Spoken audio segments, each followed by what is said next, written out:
وہ کیا کچھ کرنے پر مجبور ہو جاتا ہے، اور جب وہی مجبور عزت کی زندگی جینے کی خاطر کسی کے دامن میں پناہ لیتا ہے تو دنیا کیسے کیسے نشتر نہیں لگاتی۔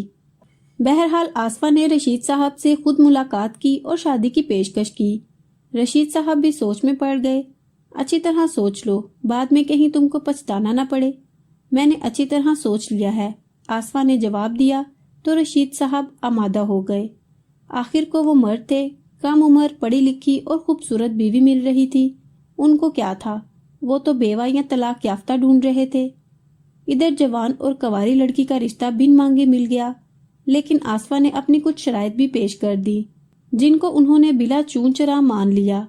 شرائط کے مطابق رشید صاحب نے 3 ماہ کے اندر اندر اس کے بہنوئی کو کپڑے کا کاروبار کرا دیا اور رقم قرض حسنہ کے طور پر دی۔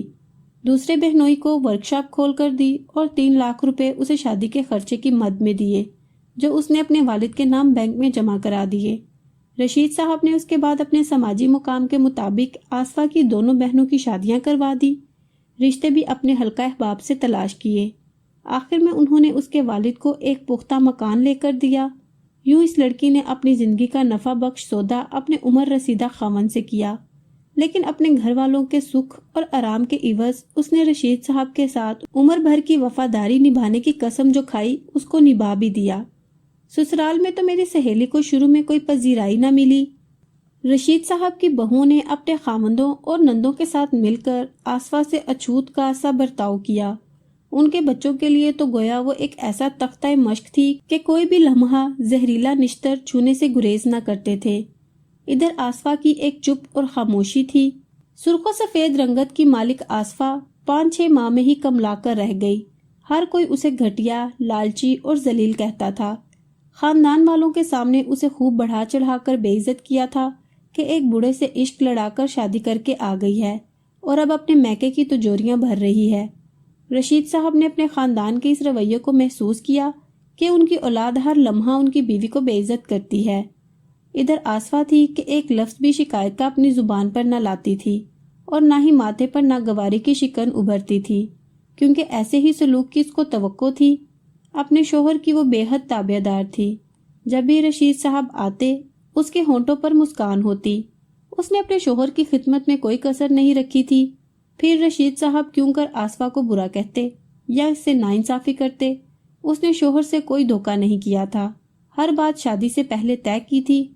ان دنوں تو وہ بڑی خوش تھی جب ان کی خدمت اور اطاعت کو دیکھتے ہوئے شوہر نے اس کو ایک پوش علاقے میں بڑا سا خوبصورت گھر سجا سنوار کر تحفے میں دیا اور خود بھی اس کے ساتھ وہیں شفٹ ہو گئے۔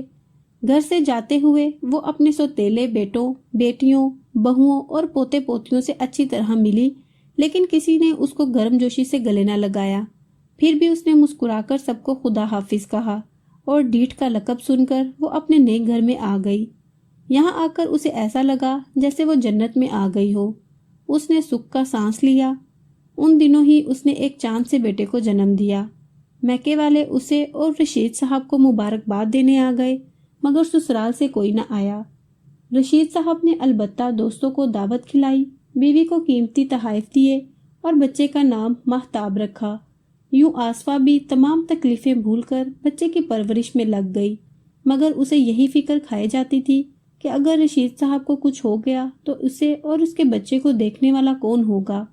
اس بات کا ذکر اس نے رشید صاحب سے کیا تو شوہر نے اسے تسلی دی کہ گھر والوں کا رویہ اور اپنی عمر دیکھتے ہوئے نہ صرف یہ گھر بلکہ ایک فیکٹری اور خاصی رقم بھی آصفہ کے نام بینک میں جمع کروا دی ہے، بلکہ تمام زیورات کی حقدار بھی اس کو بنا رہا ہے۔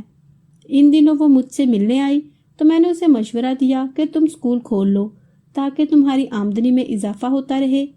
اس نے میری رائے سے اتفاق کیا اور ایک پرائیویٹ اسکول کھول لیا۔ اس کی محنت رنگ لائی اور اللہ تعالیٰ کے فضل و کرم سے اس کا اسکول دن دگنی رات چوگنی ترقی کرنے لگا۔ اسی عرصے میں پھر ان کے یہاں ایک بیٹے اور 2 سال بعد ایک بیٹی نے جنم لیا۔ اب وہ 3 بچوں کی ماں بن چکی تھی۔ اسی دوران اس کی ایک اور بہن کی بھی شادی ہو گئی۔ ایک بھائی ڈاکٹری پڑھ رہا تھا، دوسرا بینک میں ملازم ہو چکا تھا۔ میکے کے حالات سدھر چکے تھے۔ ادھر چین تھا تو ادھر آصفہ بھی چین میں تھی۔ ماہتاب اب 10 برس کا ہونے کو تھا، چھوٹا لڑکا 8 کا اور بیٹی 6 سال کی تھی۔ کہ ایک رات اچانک رشید صاحب کو دل کا دورہ پڑا۔ وہ آصفہ اور اپنے بچوں کو چھوڑ کر اپنے حال کے حقیقی سے جا ملے۔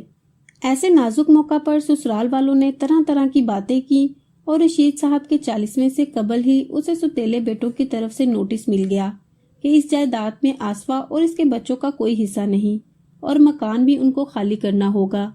آصفہ کے بھائیوں نے جواب عدالت دینے کا فیصلہ کیا تو اس نے ان کو روک دیا اور خود ہی تمام جائیداد سے دستبردار ہونے کا اعلان کر دیا اور کہا کہ رشید صاحب نے اپنی زندگی میں مجھے، میرا اور میرے بچوں کا حق دے دیا اور جو کچھ انہوں نے مجھے دیا ہے وہی میرے بچوں کے لیے بہت ہے۔ یوں سسرال والے بھی سرد پڑ گئے کہ آصفہ نے ہر بات ان کے حق میں کہی تھی۔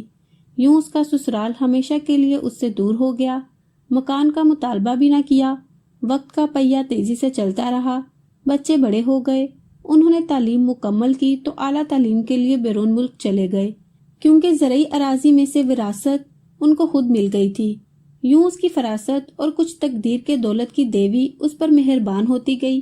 اب اس کے بچے جوان تھے اور اس کو کسی طرف دیکھنے کی ضرورت نہ تھی۔ ادھیڑ عمری میں رشید صاحب نے اپنی تنہائی کا ساتھی آصفہ کو بنایا تھا اور ایک بار پھر سے اپنا سونا آنگن آباد کر لیا تھا، مگر آصفہ ایسا نہ کر سکی اور تاعمر اپنے شوہر سے وفا کا وعدہ نبھاتی رہی۔ بہت سے لوگ کہتے ہیں کہ آصفہ نے غلط کیا، لیکن دوستو اس بارے میں آپ کیا کہتے ہیں کہ کیا آصفہ کا رشید صاحب سے شادی کرنے کا فیصلہ غلط تھا یا صحیح؟ کمنٹ باکس میں ضرور بتائیں۔